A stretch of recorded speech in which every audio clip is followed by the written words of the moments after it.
Now, how can he say that? And by the way, it wasn't that, let me just remind you that it wasn't that Paul's life was a piece of cake, whereas ours are hard. He faced things we don't know anything about. Elliot, just for a second, and we read this a few weeks ago, but I just want to bring it to your remembrance. I'm coming right back here again. Elliot, would you give me 2 Corinthians chapter 11, beginning with verse 23? I'm just going to read you a few verses. Here he's talking about all the things he's had to deal with. Are they ministers of Christ? I speak as a fool. I am more, in labor is more abundant. That means hard work. In stripes above measure, that means he's beaten. Stripes, he means with a whip. In prisons, more frequent. In deaths, oft. Now, that's just one verse, and already he's talking about things I've never had to deal with. I've been in prison once a week, but I come back out again. I'm just visiting. But he was thrown in prison, and listen, it wasn't any joy. It was a miserable. And I've never been beaten. I don't suppose any of you have. In deaths, often. Let's get the next verse. Of the Jews, 5 times received I 40 stripes, save one. Bet that wasn't any fun.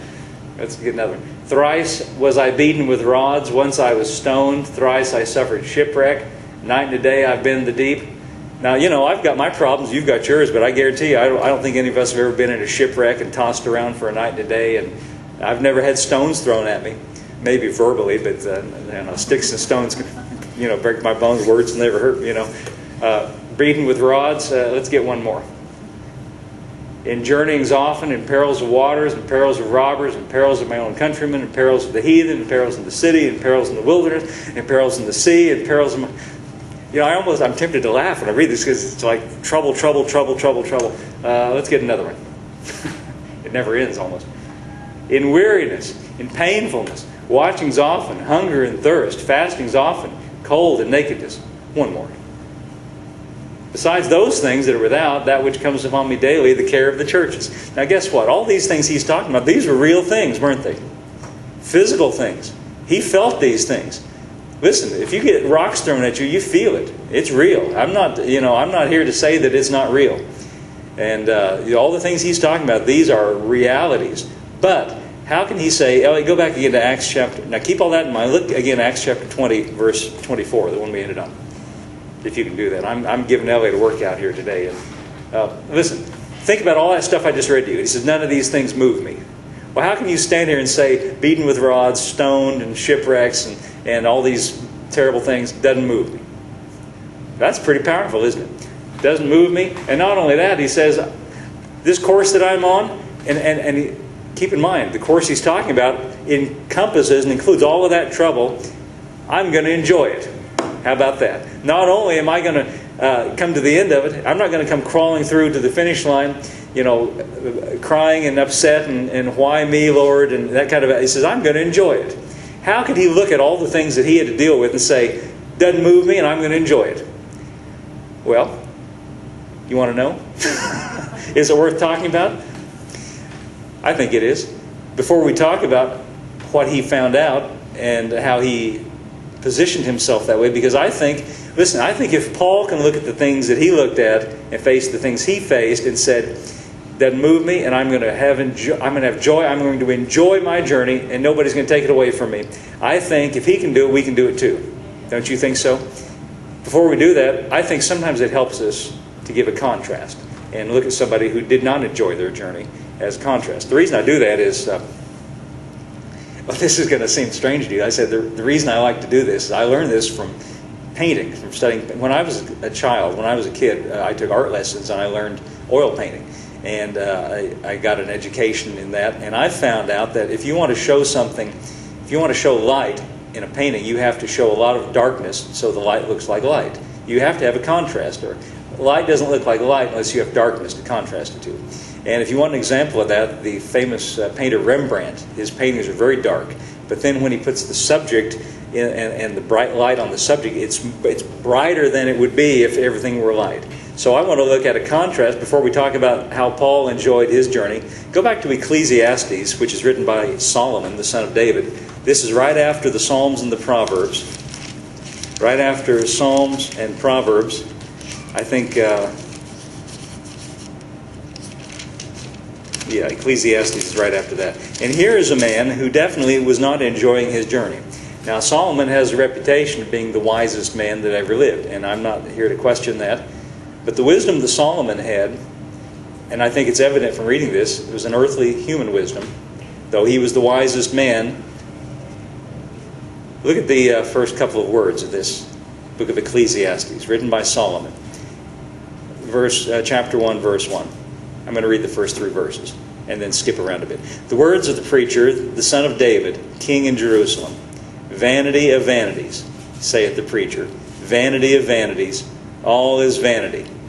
What profit hath a man of all his labor which he takes under the sun? Let me stop right there. Vanity means emptiness, if you look it up. Void is what it means. Emptiness, nothing, is what he's saying. You know what he's saying? He says, here's what I've got to say to you right off the top. Everything's meaningless. Now, how's that for the preacher? How would you like to come in here and have me... I've got to tell you folks something. Just give up. It's all meaningless. That's what he's saying here. It's meaningless. He is saying that. He's saying vanity of vanities. Everything is meaningless.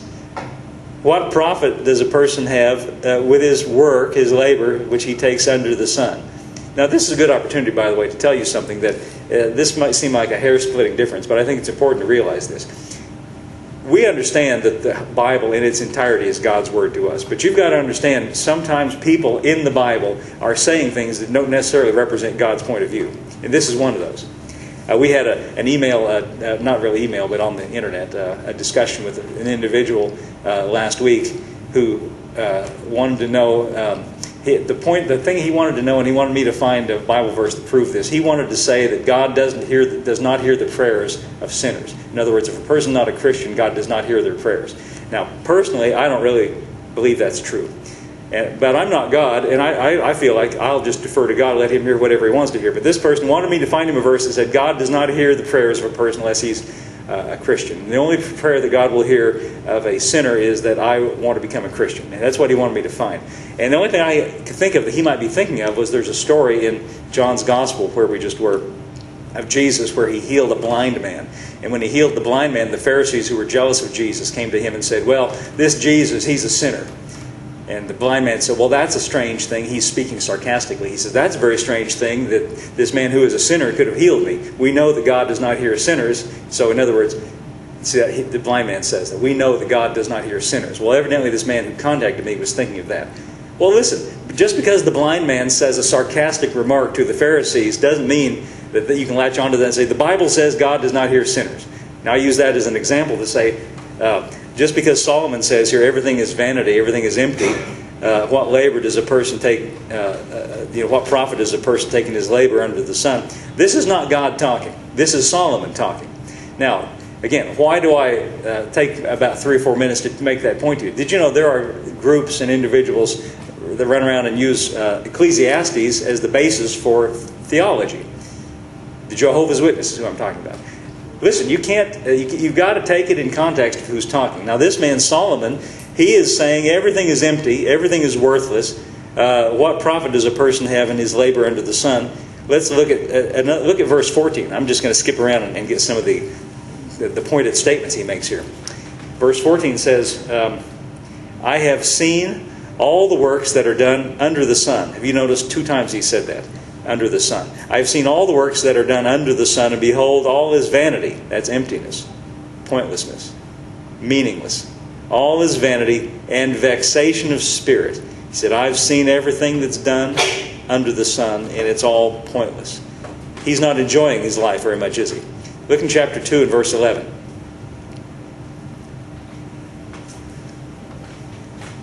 Then I looked on all the works of my hands, all the works my hands had wrought, and on the labor I had labored to do. And behold, all was vanity and vexation of spirit, and there was no profit under the sun.